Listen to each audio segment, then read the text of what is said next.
우리 성도님들 한 주간 동안 하나님의 은혜 안에서 평안하셨습니까? 네. 오늘 안식일이 되어서 다시 여러분들을 뵙게 돼서 너무 반갑습니다. 오늘은 지난 화요일에 이어서 고린도후서 11장에 나와 있는 이 자랑에 관한 문제를 같이 생각하도록 하겠습니다. 우리 성경 본문은 11장 23절부터 33절까지에 있는 말씀을 좀 읽도록 하겠습니다. 좀 긴 성경절인데요. 그래서 저희가 좀 교독으로 같이 읽도록 하겠습니다. 고린도후서 11장 23절로 33절입니다. 제가 먼저 읽겠습니다. 그들이 그리스도의 일꾼이냐 정신없는 말을 하거니와 나는 더욱 그러하도다. 내가 수고를 넘치도록 하고 옥에 갇히기도 더 많이 하고 매도 수없이 맞고 여러 번 죽을 뻔하였으니 유대인들에게 40에서 하나 감한 매를 5번 맞았으며 대장으로 맞고 한 번 돌로 맞고 3번 파선하고 1주야를 깊은 바다에서 지냈으며 여러 번 여행하면서 강의 위험과 강도의 위험과 동족의 위험과 이방인의 위험과 시내의 위험과 광야의 위험과 바다의 위험과 거짓 형제 중의 위험을 당하고 또 수고하며 애쓰고 여러 번 자지 못하고 줄이며 목마르고 여러 번 굶고 춥고 헐벗었노라. 이 외의 일은 고사하고 아직도 날마다 내 속에 눌리는 일이 있으니 곧 모든 교회를 위하여 염려하는 것이라. 누가 약하면 내가 약하지 아니하며 누가 실족하게 되면 내가 애타지 아니하더냐. 내가 부득불 자랑할진대 내가 약한 것을 자랑하리라.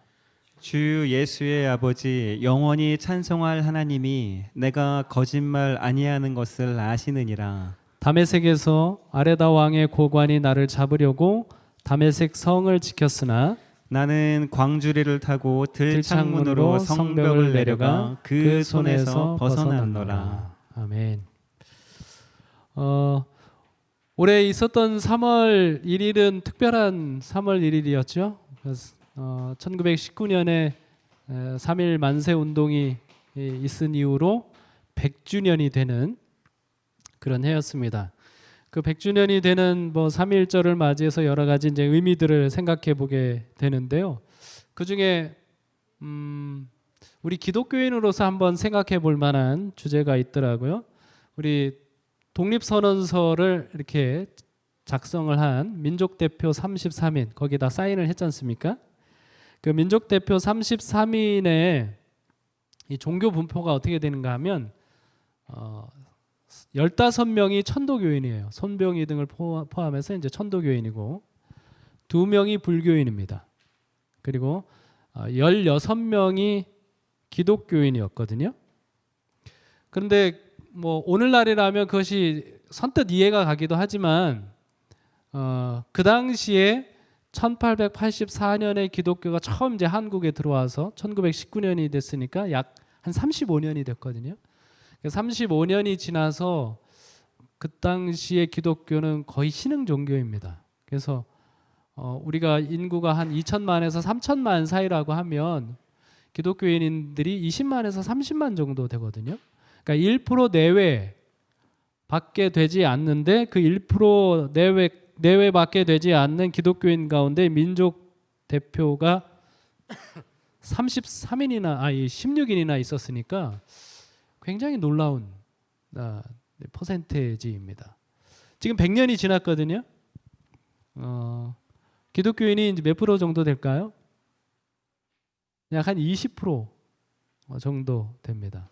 굉장히 많은 기독교인이 우리나라에 있는데 그 상황을 이렇게 좀 비교를 해보면 그 당시 1919년 100년 전에 이 기독교는 신흥 종교이면서 어떻게 보면 이제 유교 사상을 가지고 있던 한국 사람들에게 있어서 이 기독교에 대해서는 굉장히 많은 이제 적대감과 반감을 가지고 있는데도 불구하고 그 중에 민족의 지도자로서 16명을 배출을 했는데 오늘날의 기독교는 그러면 이제 이 일반 국민들에게 어떤 인식을 가지고 있나 한번 좀 생각해 볼 필요가 있겠다, 그런 생각이 들었습니다.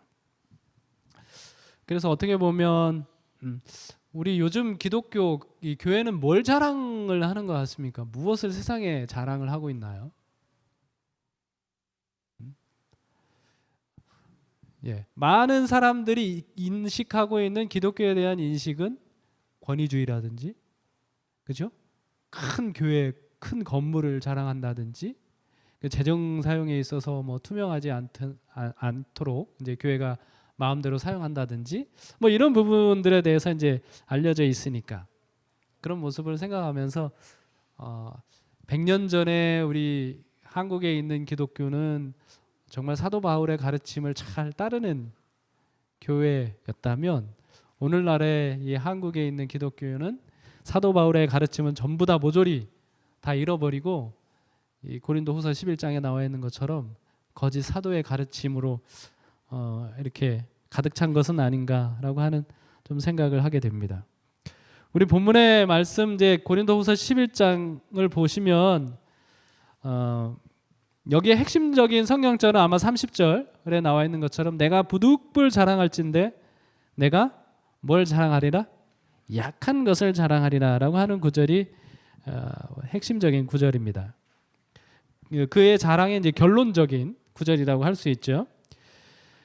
이 사도 바울이 그 11장에서 고린도후서 11장에서 이제 자랑이라고 하는 문제에 대해서 쭉 다루면서 그 당시에 사람들이 가지고 있던 자랑이라고 생각하고 있는 것에 대한 관행을 완전히 이렇게 뒤집어 엎고 있습니다. 당시 사람들에게 있어서 지금 사도 바울이 자랑하는 것들은 상당히 파격적인 겁니다. 오늘날도 거의 마찬가지이지만 사람들이 자랑하면 뭘 자랑을 할까요?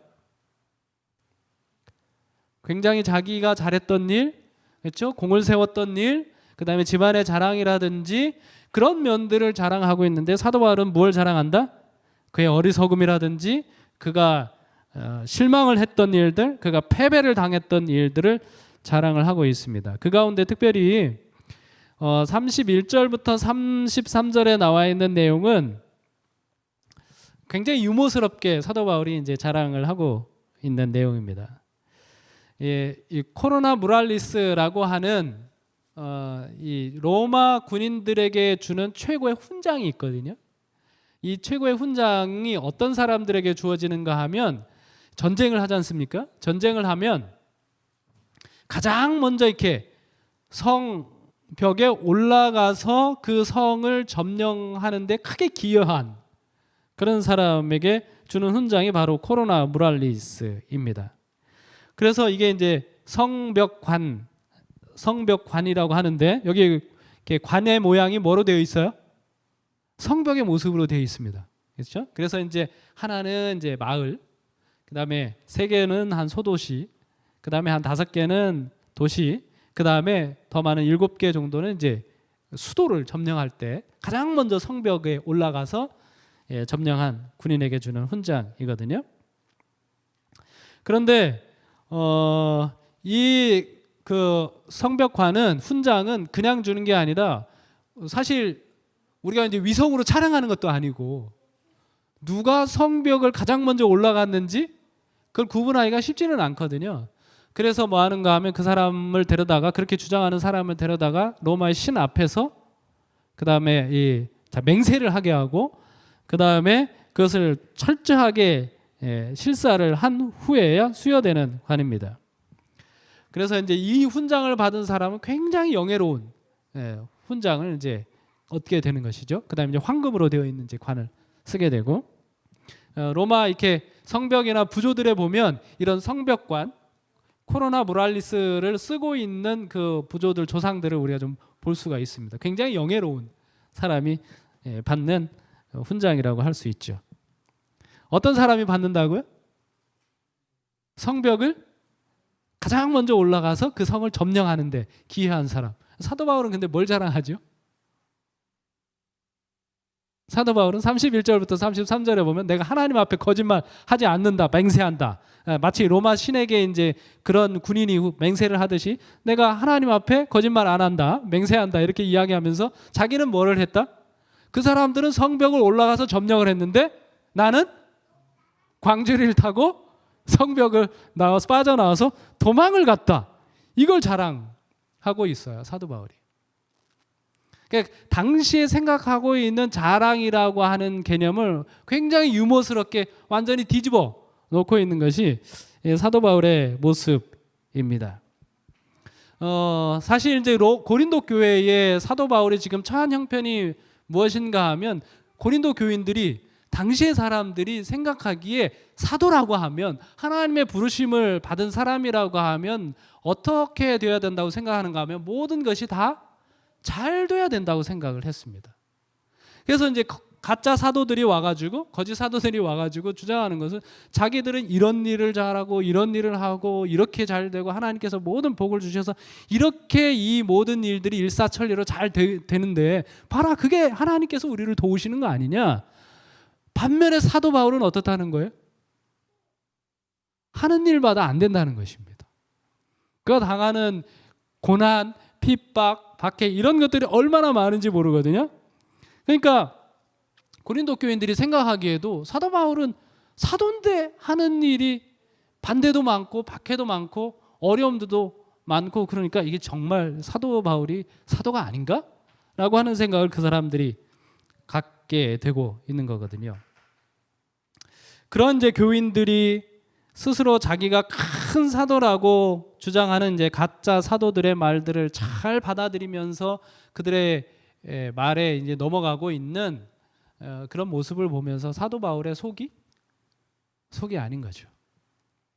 그러면서 이제 고린도후서 11장에 오히려 이제 자기의 약함에 대해서 아주 더 강력하게 자랑하고 있는 모습을 볼 수 있습니다. 지난 안식일에 사도 바울이 했던 이제 수고들에 대해서 이제 언급을 한 것을 제가 이제 그 말씀을 못 드렸는데 오늘 좀 더 말씀을 드리면, 그래서 사도 바울이 자기가 고린도전서 15장에서도 보면 내가 모든 사도보다 더 많은 수고를 했다라고 하는 그런 이야기를 하고 있고, 오늘 본문의 말씀에도 보면 다른 사도들보다 더 많은 수고를 한 부분에 대해서 이제 언급을 하고 있습니다. 먼저 이제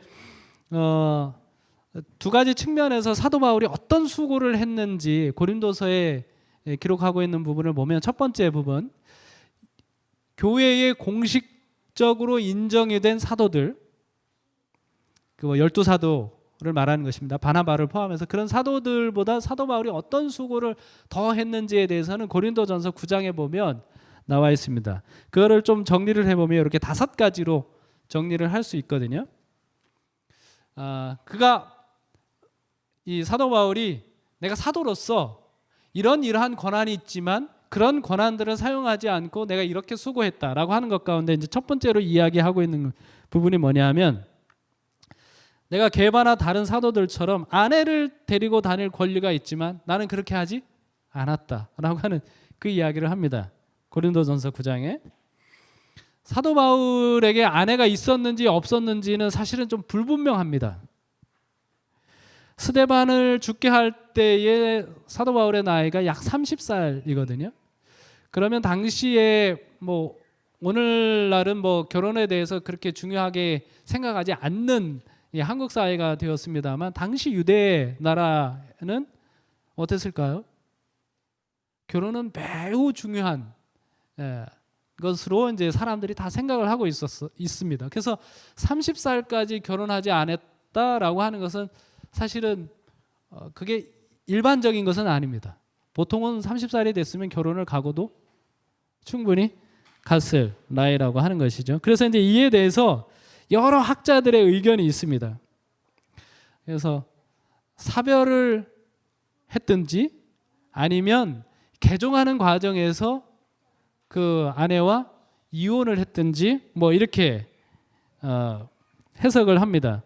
저는 뭐 개인적으로는 결혼을 해본 적이 없는 이렇게 독신자였을 것이라고 이제 생각을 하지만, 어쨌든 뭐 그렇더라도 사도 바울이 결혼을 했든지 사별을 했든지 이혼을 했든지 그가 이제 사도로서 여행을 하면서 수많은 교회들을 세우는 과정 가운데 결혼할 수 있는 기회를 자기가 생각하고 있다면 잡을 수 있었을까요?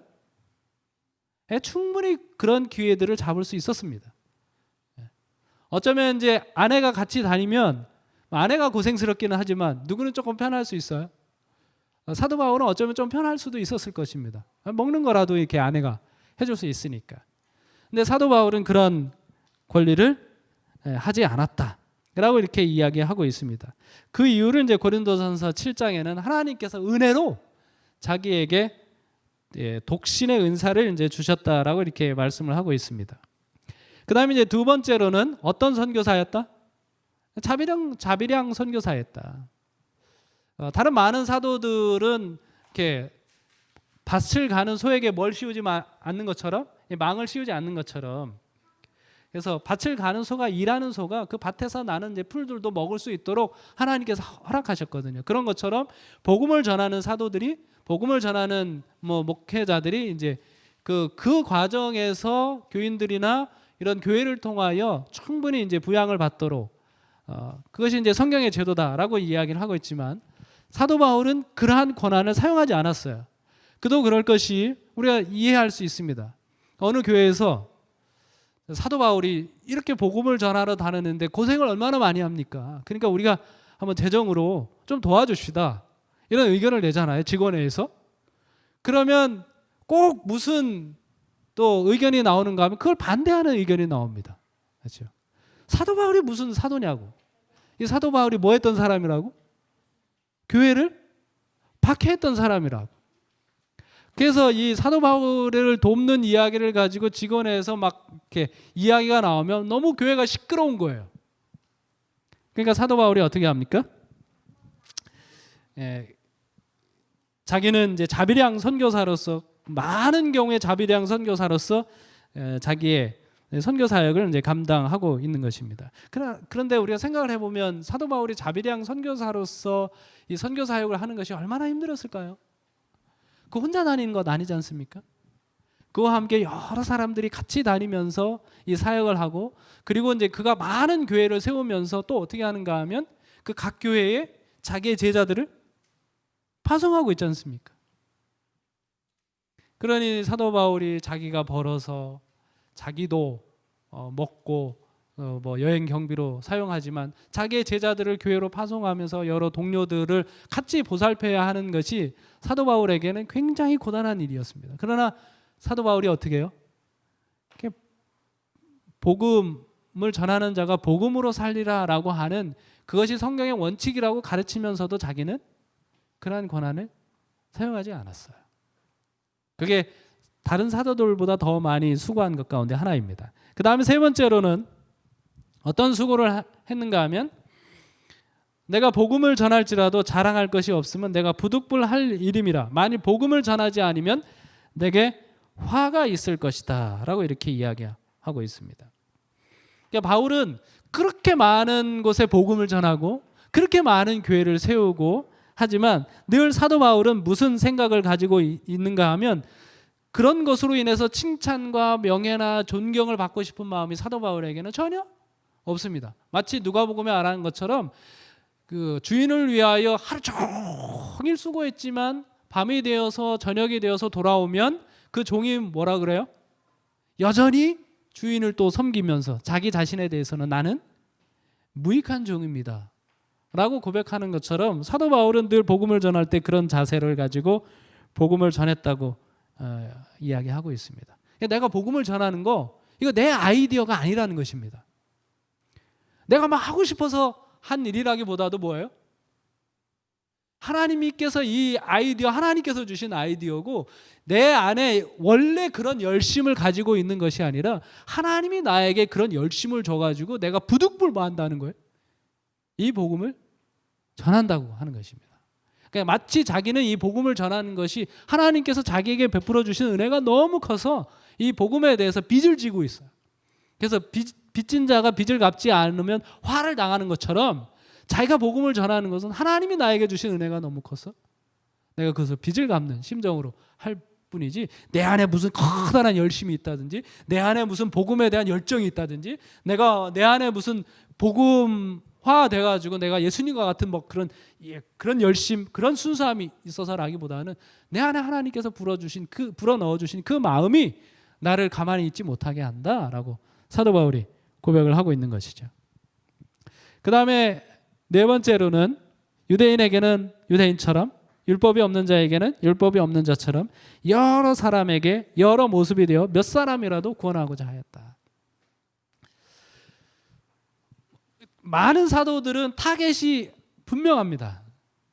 예를 들어 뭐 베드로는 유대인, 히브리 그리스도인들, 또 이제 뭐 도마는 이방인 그리스도인, 타겟이 분명하거든요. 근데 사도 바울은 뭐예요? 유대인에게도 가서 복음을 전하고 이방인에게 가서도 복음을 전하고, 그가 여러 종류의 모든 사람들에 대하여 복음을 전하는 사람으로 살았거든요. 근데 이제 이 복음을 전할 때 이 사도 바울은 내가 맞다, 나를 따르라, 이런 식으로 복음을 전하지 않았어요. 그렇죠? 유대인에게는 누구처럼? 유대인처럼, 율법이 없는 자에게는 율법이 없는 자처럼 그들을 만나고 그들에게 복음을 전했다라고 하는 것입니다. 그는 예수님의 전도 방식을 그대로 사용을 했습니다. 자기 자신이 삶을 통해서 이제 예수님께서 어떻게 사람을 다루는지 체득했거든요, 사도 바울이. 예수님께서 사람을 어떻게 다루셔요? 예수님께서는 사람들과 섞이셨습니다. 복음이 필요한 사람들과 섞이셨어요. 세리와 죄인들과 함께 뭐 하시고? 음식을 나누시고. 그리고 이제 그들과 함께 섞이면서 지내시면서 그들의 필요를, 그들에게 도움을 주실 수 있는 분으로서 그들과 함께 하셨고 그들을 돕는 사람이 되셨어요. 그리고 그 다음에 그들의 신임을 얻었어요. 그 다음에는 뭐 합니까? 그런 후에 예수님께서 나를 따르라 라고 했던 것처럼 그 다음에 예수님을 믿도록 사도 바울이 초청했거든요. 복음전도 230쪽에도 보면 뭐라고 말씀하고 있는가 하면, 영혼들을 구원하는 주님의 방법을 채택한 것이 바로 바울의 일하는 방법이었다. 사도 바울은 누가 일하는 방식으로 일했어요? 예수님이 일하는 방식으로 일했어요. 예수님이 사람을 다루는 것처럼 그도 사람을 다뤘어요. 내가 맞다, 네가 틀렸다, 나한테 와라, 이렇게 하지 않고 늘 그들의 입장으로 가서 그들을 이해하고 그들을 공감하고 그 다음에 그들을 돕고 그들의 신임을 얻고 그리고 복음을 전하는 그런 방식으로 일을 했어요. 그러니까 쉬울까요? 어려울까요? 네? 쉬우면서도 어려운 것입니다. 네. 사도 바울이 그렇게 복음을 전했습니다. 그 다음에 이제 다섯 번째로는요, 9장 27절에 나와 있는 것처럼 많이 전도한 만큼 자신의 몸을 쳐 복종하게 하였다. 내가 전파한 후에 도리어 복음 버림을 당할까 두려워하였기 때문이다 라고 말씀하고 있습니다. 누구나 그렇죠. 성공을 맛보기 시작하면 초심을 잃어가죠. 교회도 마찬가지입니다. 교인들이 늘기 시작하고 전도의 성공을 거두기 시작하면 뭐가 으쓱해져요? 이제 어깨가 으쓱해집니다. 바울은 늘 이것과 싸우고자 결심했어요. 여러분 한번 생각을 해보십시오. 오늘날처럼 모범 성장교회, 3대 성장교회 와라라고 하면 거기 목회자 와라라고 하면 매번 오는 사람 누굴까요? 사도 바울 아니겠습니까? 그래서 사도행전의 이야기 대부분이 누구 이야기예요? 사도 바울에 관한 이야기예요. 그가 얼마나 많이 복음 전도해서 성공을 거뒀겠어요. 그러니 자기가 이 초대교회에서 뭐 야고보가 이제 초대교회 지도자가 되어 있지만, 저 사람이 무슨 초대교회 지도자야? 되려면 누가 초대교회 지도자가 맞아요? 자기가 돼야 맞다고 얼마든지 생각할 수 있는 사람입니다. 사도 바울은 우리가 생각해 보면 그만큼 이 기독교 역사에 있어서 예수님 이후로 가장 위대한 기독교인이 누구라고 평가하고 있는가 하면 사도 바울이거든요. 그가 없었다면 오늘날의 기독교가 없다라고 할 만큼 사도 바울의 역할은 굉장히 컸거든요. 그랬기 때문에 오히려 사도 바울은 어떻게 했어요? 내 몸을 쳐 복종하게 하는 일을 했다라고 말씀하고 있습니다. 그래서 그는 뭐 다른 모든 사도보다 더 많은 수고를 했다라고 이야기하고 있습니다. 자, 그런데 이제 고린도후서 11장에 나와 있는 이제 사도 바울의 수고에 대해서 우리가 한번 살펴보면, 여기는 고린도후서 11장에는 어떤 수고를 이야기하고 있는가 하면 스스로 자기를 가리켜 사도라고 하는 사람들보다 더 많이 한 수고에 대해서 사도 바울이 언급하고 있습니다. 사실은 저게 사도 바울이 그 사람들에게 의하여 무시를 당하는 이유 가운데 하나입니다. 네, 사도 바울이 이제 이걸 이제 자랑하기 시작하는데요. 첫 번째로는 옥에 갇혔다라고 이렇게 이야기하고 있습니다. 로마의 클레멘트의 언급에 의하면 사도 바울이 약 7번 정도 옥에 갇혔다라고 기록하고 있습니다. 그 다음에 매를 맞았다. 그래서 사도행전 16장에 보면 빌립보 감옥에 갇히기 전에 얼마나 많은 매를 맞았는지 모릅니다. 그렇죠? 그 이야기. 그 다음에 여러 번 죽을 뻔했다라고 하는 거. 그 다음에 네 번째로는 40에서 하나 감한 매를 5번이나 맞았다. 이게 이제 유대인의 형벌입니다. 유대인들을 만나서 이런 형벌을 받았다는 것이죠. 아마 유대인의 회당이나 이런 곳에서 사도 바울을 붙잡아가지고 40에 감한 매를 5번이나 치는 그런 일이 있었던 것으로 보입니다. 그 다음에 3번 태장에 맞았다라고 기록을 하고 있어요. 이건 이제 로마인의 형벌입니다. 그래서 태장이라고 하는 것이 뭐냐면 로마 시민에게는 이제 금지된 로마식 태형인데요. 여기 채찍 끝에 납을 매달아 가지고 치는 그런 형을 말합니다. 그래서 이 태형이 얼마나 무서운지 이 태장을 맞다가 이제 죽는 경우도 허다했다고 하는 것이죠. 근데 우리가 아는 것처럼 사도 바울은 어느 시민이에요? 로마 시민입니다. 로마 시민이어서 그것을 맞지 않을 수 있어요. 그래서 예루살렘에서 한번 잡혔을 때 사도 바울이 내가 로마 시민인데 너희가 왜 나를 때리려고 하느냐라고 하는 것으로 때리지 못하게 했던 적도 있거든요. 그런데 이것은 로마 사도행전 27장 사건 훨씬 전이니까요. 고린도에 편지를 쓸 때니까 우리가 알지 못하는 사이에 이 로마인의 형벌을 3번이나 받았던 일이 있는 겁니다. 자, 그런데 그러면 사도 바울이 왜 로마 시민이면서도 이렇게 3번이나 로마인의 형벌을 당했을까요? 그 때로는 로마 시민이지만 자기가 로마 시민이라고 하는 사실을 밝히지 않고 이런 형벌을 당하기도 했다라고 이야기하고 있습니다. 그 다음에 6번째로는 뭐 했다고요? 돌로 맞았다고요. 루스드라의 복음을 전했을 때 돌로 맞은 사건이 있습니다. 여러분 이 루스드라에서 이 사도 바울이 돌로 맞았던 사건을 여러분 혹시 기억하십니까? 거기 루스드라의 복음을 전했더니 사람들이 와, 신이 사람이 되어서 왔다 해가지고 바나바는 스스, 제우스, 그 다음에 사도 바울은 헤르메스, 허메라고 하는 이제 신이라고 사람들이 막 떠받들려고 하니까 바울과 바나바가 사람 중간에 가가지고 우리는 너희들과 똑같은 사람이다라고 하면서 강변을 합니다. 그래서 사람들이 예배하려고 했던 것을 막았죠. 그런데 여기에 이제 유대인들의 충동이 곁들여지면서 신으로 하려고 했던 그 열심이 화가 나가지고 이 사도 바울과 바나바는 그때 없었습니다만 사도 바울을 붙잡아다가 돌로 쳐가지고 사람들이 죽은 줄 알았어요. 그래가지고 성 밖에 사도 바울을 버렸습니다. 죽었으니까. 그 형제들도 봤을 때 사도 바울이 뭐 했어요? 죽었어요. 그래서 다 슬퍼하고 있습니다. 근데 그 가운데서 사도 바울이 갑자기 일어나가지고는 성으로 들어가서 그 다음 날부터 또 이동을 해가지고 복음을 전하는 모습을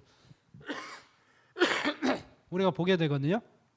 제가 그것을 보면서 사실은 납득이 좀 이해가 가지 않았었습니다. 여러분 돌로 맞아가지고요 완전히 죽었거든요. 전치 몇 줄까요? 돌에 맞아가지고 누가 봐도 죽었어요. 전치 몇 주 정도 될까요?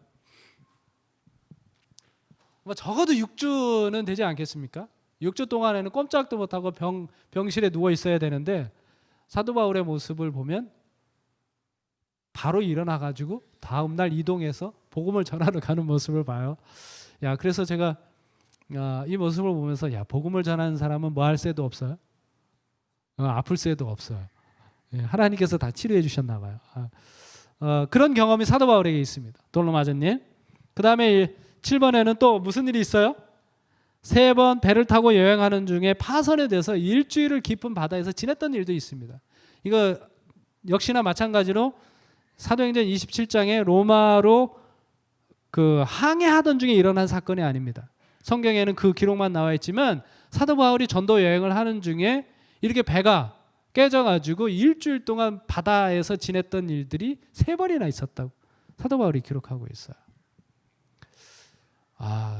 그래서 아마 아내가 있었으면 아마 사도 바울 안 보냈을 것 같습니다. 그렇죠? 저렇게 죽을 고비를 넘기는데, 그 다음에 이제 8가지 위험에 대한 이야기합니다. 위험, 뭐 강도, 동족, 이방인, 시내, 광야, 바다, 거짓 형제. 8가지 위험을 겪었다라고 사도 바울이 이야기하고 있습니다. 그 다음에 9번째로는 또 뭐가 있어요?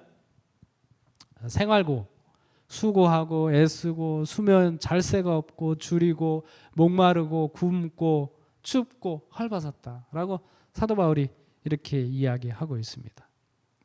사도 바울이 왜 이런 걸 다시 한번 자랑을 할까요?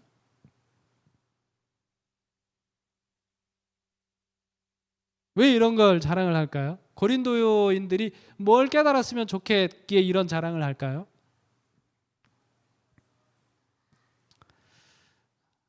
사도 바울이 가르치고 싶은 것 이거 아니겠습니까? 거짓 사도들, 고린도 교회에 온 이 거짓 사도들이 너희가 정말 사도라면, 교회의 지도자라면 복음을 거부하는 세상과 충돌해 본 적이 있는가? 라고 하는 질문을 하는 거예요. 거짓 사도들이 자랑하는 건 뭐예요? 자기가 하나님의 복을 받아가지고 자기가 하는 모든 일들이 다 뭐했다? 다 잘 됐다. 그러니까 내 말을 들으면 이 교회도 뭐 할 거다? 잘 될 거다. 내 말을 들으면 당신이 하고자 하는 그 사업이 잘 될 거다. 내 말을 들으면 당신 가정이 잘 될 거다. 왜? 내가 이렇게 잘 돼 왔으니까. 이런 자랑을 이제 거짓 사도들이 하는 거거든요. 그런 사도들에게 또 그것을 받아들이고 있는 고린도 교인들에게 한번 자문하는 것입니다. 그러면 과연 우리가 정말 참 그리스도인이라면, 참 사도라면, 참 교인이라면 복음을 거부하는 이 세상, 특별히 초기 교회에 있어서 이게 얼마나 이 복음에 대해서 적대적입니까? 유대인에게는 거리끼는 것이고 헬라인에게는 미련한 것이고, 그런 세상과 정말 충돌해 본 적이 있는가? 라고 하는 질문을 던지고 있는 것이죠. 예수님을 믿으면 복을 많이 받습니까? 정말 예수님을 믿으면 모든 면에서 우리가 복을 받아야 합니까? 네, 복을 받을 수 있죠. 또 복을 받아야 하죠. 그러나 우리가 그 문제에 대해서 생각할 때는 고난이 없는 늘 달콤하기만 한 복, 우리가 이제 기대하고 그것을 바라기도 하지만 그게 진짜 복일까요? 그렇지 않습니다. 사도 바울은 그런 질문을 하고 있어요. 재림마을 기사 가운데 그 이학봉 목사님이 이제 청년들에게 주는 연중기획 해가지고 제목은 정확히 잘 모르겠네요. 그 이제 메시지가 있습니다. 이거 그 명사에게 물어본다, 뭐 이렇게 물어본다라고 하면서 인터뷰한 것입니다. 오늘날 이제 재림 청년들이 너무 힘들게 살아가고 있으니까. 제가 이제 청소년부장이 됐을 때 처음 이제 청년들하고 이제 집회를 하고 있는데 그때 이제 설문 조사를 했어요. 청년들이 이제 세상에 나가면서 이제 겪는 이제 고민들, 그 중에 제일 많은 것이 무엇이었는가 하면 하나는 안식일 문제고요, 하나는 직장 회식 문제더라고요. 안식일을 지키는 문제로 인해서 취업할 때까지 얻는 자격들 있지 않습니까? 뭐 각종 이제 자격 시험들, 그걸 치는 것부터 문제고요. 그 직장에 들어가기 위해서 면접을 볼 때에 뭐 안식일에 그 문제가 이제 들어가는 것 것조차도 이제 문제가 되기도 하고, 혹 들어갔어도 안식일에 일하는 것 때문에 이제 문제가 되기도 하고, 그게 굉장히 커다란 고민이더라고요. 그다음에 또 하나는 이제 회식입니다. 우리나라 술에 대해서 너무 관대하거든요. 요즘은 여자분들도 너무 많이 마시더라고요. 그러니까 남녀 할 것 없이 회식 자리에 가면 다 이렇게 술을 마시니까 우리 재림 청년들이 거기에 대한 굉장히 커다란 이제 고민이 있어요. 그 과정에서 재림 청년들이 거기에 탁 맞서서 싸울 용기를 내기가 쉽지 않더라고요. 그렇게 하지 못하는 경우가 굉장히 많은 것을 보게 됩니다.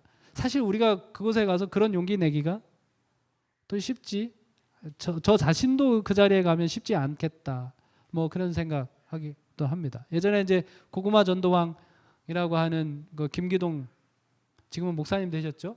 여기 과천에 이제 김기동 집사님이 이제 간증할 때 보면 자기는 막 그런 자리 막 찾아간다고, 자기는 콜라 하나 들고 가가지고 할렐루야 하면서 이제 회식 같은 거 친구들하고도 막 한다고 이야기하는데, 그런 용기를 내는 것이 쉬운 일은 아니거든요.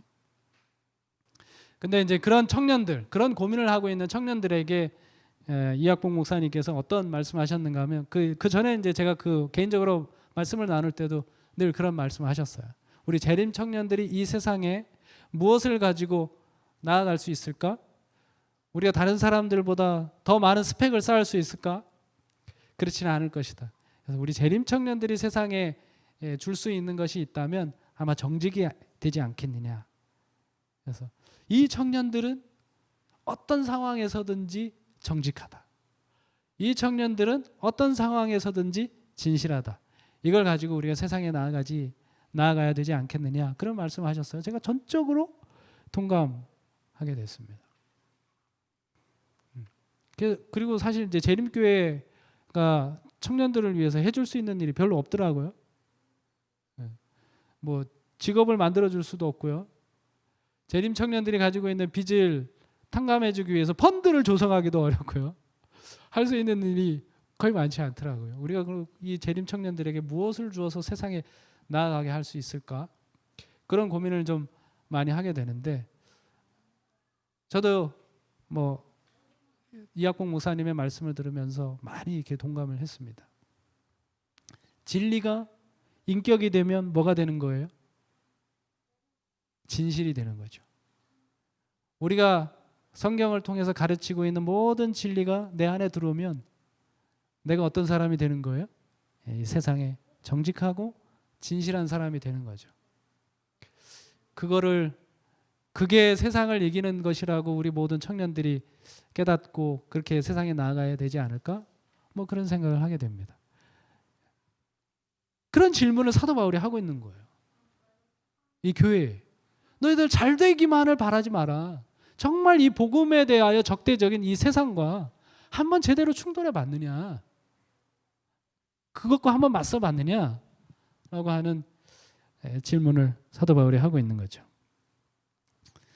이런 아홉 가지 수고보다 더 큰 수고가 있는데요. 10번째, 이 모든 것보다 압도적인 고통이 있습니다. 사도 바울이 교회를 위하여 염려하는 것입니다. 여기 성경 본문에 보면 이 외의 일은 고사하고 오히려라고 이야기하고 있습니다.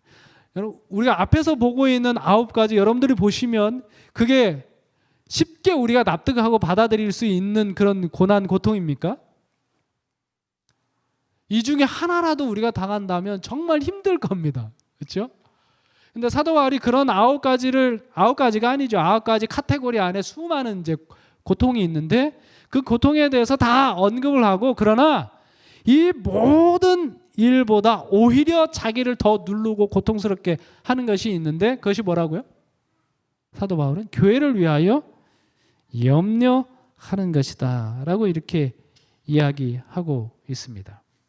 그는 연약한 성도들을 볼 때, 교회를 떠나는 성도들을 볼 때, 교회에서 신앙이 자라나지 않는 성도들을 볼 때, 교회에서 흔들리는 성도들을 볼 때 그에 대한 고민이 너무 깊고 그 염려가 너무 그 마음을 짓눌러 가지고 지금까지 있었던 모든 고통은 아무것도 아니라고 이야기하고 있습니다. 그런 고통은 그때 견디면 끝나는 고통입니다.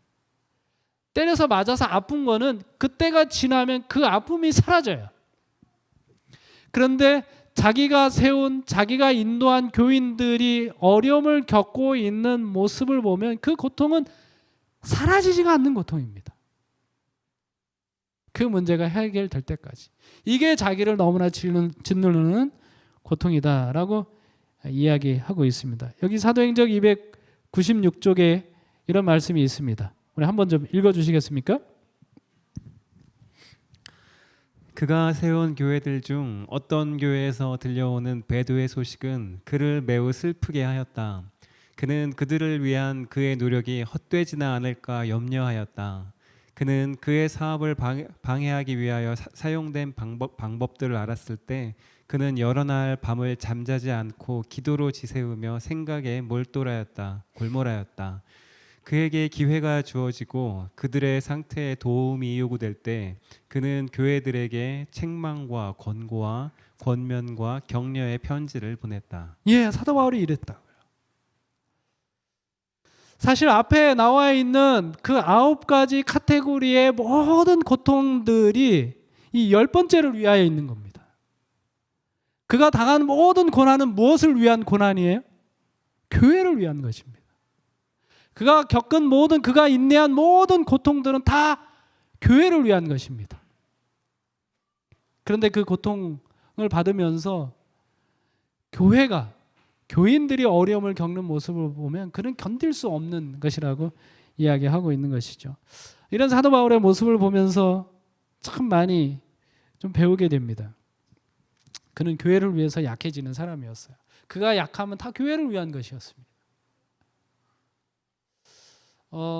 우리가 때로 어려움들을 겪습니다. 그게 질병일 수 있습니다. 암이든지 또 혹은 사업이 망하는 것이든지 또 가정의 신앙에 관한 문제든지 제가 그런 것들을 보면서 깨닫고 느끼는 것이 있습니다. 저희는 나는 지금까지 어떻게 했는가 하면 그런 고통이 있으면 그런 고통을 벗어나고 싶었어요. 그것에 몰두했습니다. 그것만 생각을 했던 것 같아요. 근데 사도 바울의 이 간증을 통하여 깨닫는 것 가운데 하나는 무엇인가 하면 사도 바울은 그 경험을 통해서 그것이 교회를 위한 것이 되었다는 것이거든요. 그 경험을 통해서 내가 그 사람을 도울 수 있는 사람이 되었다는 것이거든요. 내가 암이라고 하는 고통을 겪은 이후로 암으로 인하여 고통을 받는 사람을 도울 수 있는 사람이 됐어요. 그를 이해할 수 있게 됐으니까요. 가정의 신앙에 관한 문제를 내가 겪으면서 내가 어떤 사람이 되었는가 하면 가정의 신앙 때문에 마음을 아파하는 사람을 공감할 수 있는 사람이 되었어요. 우리가 그것은 미처 생각해보지 못했던 것 같습니다. 나에게 이르러는 닥쳐오는 모든 고난들에 대해서 사도 바울이 자랑할 수 있었던 것은 뭐냐면 그 고난이 그 고통이 나로 하여금 교회를 위하여 염려하고 교회를 도울 수 있는 이해할 수 있는 그런 사람이 되게 하고 있다라고 하는 사실입니다. 그는 늘 교인들에게 교회에 그의 모든 관심과 모든 초점이